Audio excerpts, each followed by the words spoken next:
Hello everyone and welcome back to Sunidhi economics classes. I am Sunidhi Arya and I teach economics on this channel. आज के इस video में हम statistical inference के बारे में पढ़ेंगे। स्टैटिस्टिकल इन्फ्रेंस जो टॉपिक है वो नेट के सिलेबस में एक्सप्लिसिटली मेंशन है। Statistical inference and hypothesis testing ये लास्ट टॉपिक है जो नेट के सिलेबस में मेंशन है। इससे पहले जितने भी टॉपिक मेंशन है वो सब मैं कवर करा चुकी, जिसकी प्लेलिस्ट आपको इस चैनल पर मिल जाएगी। आज की इस वीडियो में हम देखेंगे कि स्टैटिस्टिकल इन्फ्रेंस होता कैसे है, स्टैटिस्टिकल इन्फ्रेंस को करने के क्या क्या तरीके होते हैं, और मैं बताऊंगी कि इस टॉपिक को हम कैसे अप्रोच करेंगे। ये बहुत शॉर्ट और इन्फॉर्मेटिव वीडियो होने वाला है, ज़्यादा लेंथी वीडियो नहीं है ये। सबसे पहले हम समझते हैं कि स्टैटिस्टिकल इन्फ्रेंस जो होता है वो होता क्या है। देखिए, मैंने आपको बताया था कि जब हम कोई भी रिसर्च करते हैं तो रिसर्च करने के बाद हम डिसाइड करते हैं कि हमारा पॉपुलेशन क्या होगा। यानी कि जब हम डेटा एनालिसिस करते हैं तो हम ये देखते हैं कि हमें कितने लोगों को स्टडी करना है। अब एग्जांपल लीजिए, कोई भी एक फर्म है वो रिसर्च कर रही है और वो रिसर्च करना चाहती है, let's say firm a research करना चाहती है 1000 पीपल पे। ठीक है, 1000 पीपल के लेट्स से वो स्लीपिंग पैटर्न पे रिसर्च करना चाहती है और वो इस चीज़ को पता लगाना चाहती है कि जो 1000 पीपल हैं उनका स्लीपिंग पैटर्न कैसा है जो उनके इंटेलिजेंस को अफेक्ट करता है। अब आप देखिए, 1000 के 1000 लोगों को स्टडी करना बहुत ज़्यादा टीडियस काम हो जाएगा।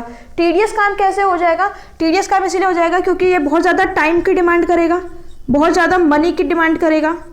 ठीक है, तो हम उसका ऑल्टरनेटिव क्या करते हैं, हम किसी भी सैम्पलिंग मेथड से 1000 में से 50 लोगों को सिलेक्ट कर लेंगे। अगर आपको सैम्पलिंग मेथड नहीं पता है तो मैं आपको ब्रीफ में बता देती हूँ। दो तरीके के सैम्पलिंग मेथड होते हैं, एक प्रोबेबिलिटी सैम्पलिंग मेथड होता है, एक नॉन प्रोबेबिलिटी सैम्पलिंग मेथड होता है। प्रोबेबिलिटी सैम्पलिंग मेथड जो होता है उसमें हर पॉपुलेशन यूनिट के सेलेक्ट होने के इक्वल चांस होते हैं, और जो नॉन प्रोबेबिलिटी सैम्पलिंग मेथड होता है उसमें एक जैसे सिलेक्शन के चांसेस नहीं होते हैं। तो लेट्स से हमने प्रोबेबिलिटी सैम्पलिंग का यूज किया और 50 लोगों को हमने प्रोबेबिलिटी सैम्पलिंग मेथड का यूज किया और उन 1000 में से 50 लोगों को चूज कर लिया। अब देखिए, हमने 50 लोगों को चूज क्यों किया है? क्योंकि 50 लोगों को एक तो स्टडी करना आसान है, एक सेकेंड पैसा कम लगेगा, इकोनॉमिकल हमारी रिसर्च आएगी।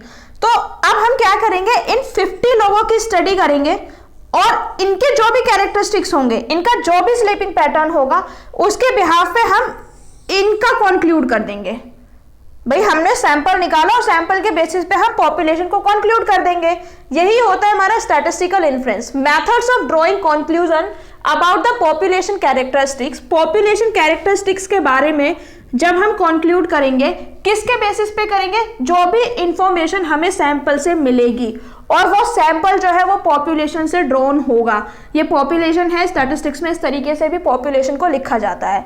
अब हमें ये समझ में आ गया है कि स्टैटिस्टिकल इन्फ्रेंस होता क्या है, और हमने ब्रॉडली एक आइडिया ले लिया है कि स्टैटिस्टिकल इन्फ्रेंस करना कैसे है। पॉपुलेशन से सैंपल ड्रॉ करके सैंपल को स्टडी करना है। अब हमारे पास इसको करने के दो तरीके हैं। पहला तरीका तो है स्टैटिस्टिकल एस्टिमेशन। एस्टिमेशन आप सब जानते होंगे, जिसको हम एस्टिमेट करना बोलते हैं। दूसरा है हाइपोथेसिस टेस्टिंग। स्टैटिस्टिकल एस्टिमेशन का क्या मतलब है कि हम अनुमान लगाएंगे, और हाइपोथेसिस टेस्टिंग का क्या मतलब है? हाइपोथेसिस टेस्टिंग का मतलब है कि हम किसी भी क्लेम की टेस्टिंग करेंगे। क्लेम से मतलब लेट्स से कि कोई भी कार मैन्युफैक्चरिंग कंपनी है और उसने अपनी नई कार लॉन्च की है, और नई कार हमसे कहती है कि इसका जो माइलेज है वो 200 किलोमीटर पर आवर है। तो अब इसका माइलेज 200 किलोमीटर पर आवर है या नहीं, ये डिसाइड करने के लिए हम हाइपोथेसिस टेस्टिंग को लगाएंगे। ये भी एक तरीके से हमारा इन्फ्रेंस है। हम क्या करेंगे, सपोज एक कंपनी ने 1000 कार लॉन्च की हैं, तो हम 1000 के 1000 पे थोड़ी ना स्टडी करेंगे। हम केवल क्या करेंगे, 50 कार लेंगे, 50 कार को रन करके देखेंगे, उनके किलोमीटर पर आवर को नोटिस करेंगे, नोट डाउन करेंगे। अगर 50 जो कार हैं उनका अप्रोक्सीमेटली एवरेज 200 किलोमीटर पर आता है, अगर उनका एवरेज 200 किलोमीटर पर आवर आता है, तो हम सेफली कह सकते हैं कि अगर 50 का 200 किलोमीटर पर आवर है तो 1000 का भी 200 किलोमीटर पर आवर होगा। ये होती है हमारी हाइपोथेसिस टेस्टिंग। हाइपोथेसिस टेस्टिंग को हम एक सेपरेट वीडियो में हाइपोथेसिस टेस्टिंग जो एक वो बहुत वाइड टॉपिक है, इस पे हम कम से कम 6 से 7 वीडियो बनाएंगे और नल हाइपोथेसिस और अल्टरनेटिव हाइपोथेसिस इसी का पार्ट है। इस टॉपिक को हम सेपरेटली वीडियो में डिस्कस करेंगे। आज हमें समझना है जो स्टैटिस्टिकल एस्टिमेशन है वो 2 तरीके के होते हैं, पॉइंट एस्टिमेशन और इंटरवल एस्टिमेशन। मैं आपको समझाती हूँ पॉइंट एस्टिमेशन और इंटरवल एस्टिमेशन में क्या डिफरेंस होता है। ये इंफॉर्मेटिव वीडियो है, आने वाले टाइम पे दोनों टॉपिक्स पे सेपरेट वीडियो बनेगी। पॉइंट एस्टिमेशन हम कहते हैं जब हमें कोई एक एग्जैक्ट वैल्यू मिलती है। जब मैंने आपको प्रोबेबिलिटी डिस्ट्रीब्यूशन पढ़ाया था तो मैंने उसमें आपको 2 कॉन्सेप्ट पढ़ाए थे। मैंने एक पढ़ाया था उसमें डिस्क्रीट में क्या होता था, हमें फिक्स्ड वैल्यू मिलती थी, और एक मैंने पढ़ाया था कॉन्टिन्यूअस, उसमें रेंज होती थी। बस वही है, ये डिस्क्रीट है और ये कॉन्टिन्यूअस है। सपोज कीजिए हमें एस्टिमेट करना है 1000 लोग हैं, 1000 पीपल की हमें सैलरी जो है वो हमें एस्टिमेट करनी है। तो 1000 पीपल की जो हम सैलरी अगर पॉइंट एस्टिमेशन के थ्रू एस्टिमेट करेंगे तो हम एग्जैक्ट बताएंगे कि ये लोग 850 रुपीज पर मंथ कमाते हैं, लेट्स से। लेकिन अगर हम इंटरवल एस्टिमेशन की बात करेंगे तो इंटरवल एस्टिमेशन में हम 850 नहीं बताएंगे, हम कहेंगे समवॉट 800 से 900 के बीच में ये लोग कमाते हैं। बस यही डिफरेंस है पॉइंट एस्टिमेशन में और इंटरवल एस्टिमेशन में। पॉइंट में आपको एग्जैक्ट फिगर मिलेगी, इंटरवल एस्टिमेशन में आपको एग्जैक्ट फिगर नहीं मिलेगी।